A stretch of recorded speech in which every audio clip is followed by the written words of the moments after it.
Do you live with depression and anxiety? Do you belong to a support group? Today we're going to look at if it's worth joining a support group. Do they actually work? For those of you who've not met me before and it's your first time visiting my channel, my name is Rose, and a big welcome to you, welcome to everybody, and I hope you'll visit my channel again. As most of you know, I've lived my whole adult life with depression and anxiety, which is mostly being controlled, and I've lived a normal life, and with therapy and medication it has been kept under control, but not all the time, of course. You know, when I least expected, the big black cloud moves in, and there we go. You know, I have to deal with it, and I come out the other side again, luckily, and on we go. A couple of years ago, after much deliberating, I decided to join a support group. I found one that was recommended to me and that was specific to my mental health challenge. There we go, we've said the word mental health. None of us like to talk about it, and somehow it smacks of insanity if we have a mental health issue. But the fact is that 3/4 of the world suffer with mental health issues, and it's nothing to be embarrassed about. It's much more important that we receive help for it and look for help and get the right help, and nothing to be ashamed about. Anyway, so I joined the support group, and I'll put their details at the end in the comment section if anyone's interested in seeing who they are. I had no idea what to expect, and I was quite nervous. I couldn't imagine sitting around a room in a circle with a whole lot of strangers sharing my mental health issues, and I was very, very pleased to discover that I could join one that was on Zoom, and it was just what I was looking for.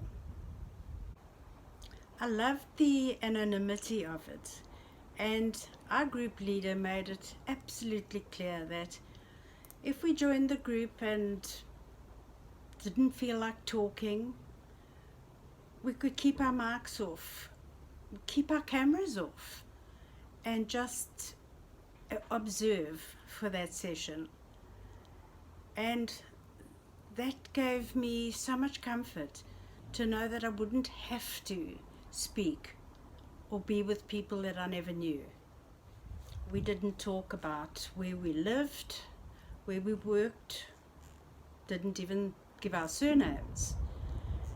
And so on the group, you were whoever you were called, or what you choose to be called.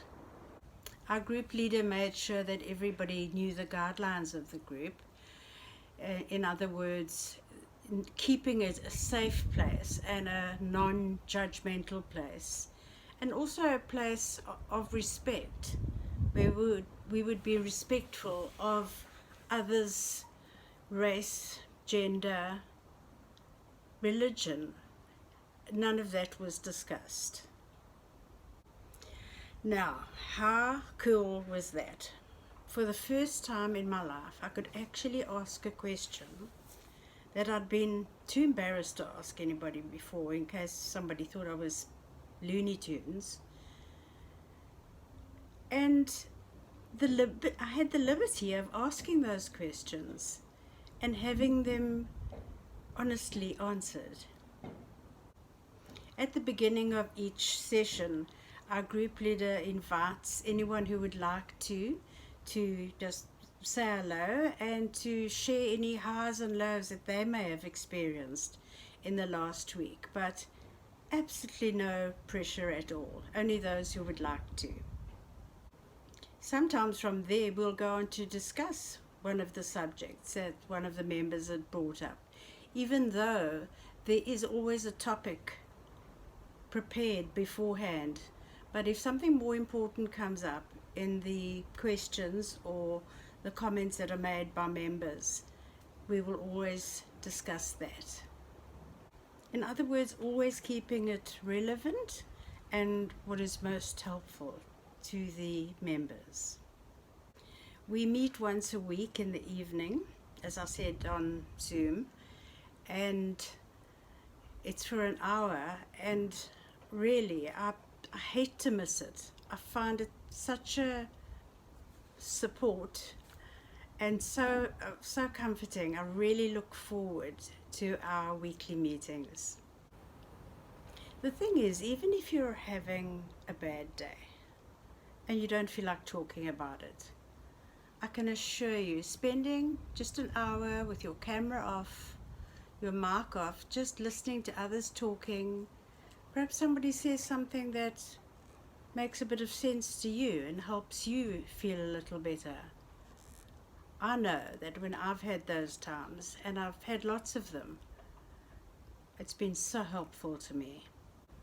And of course, another huge benefit is that if you ever find yourself in a mental health situation that you can't cope with, a counsellor is just on the other end of the line, waiting for your call. There's always somebody there to help you. Personally, I've had a shocking mental health year, and I don't know what I would have done without my support group.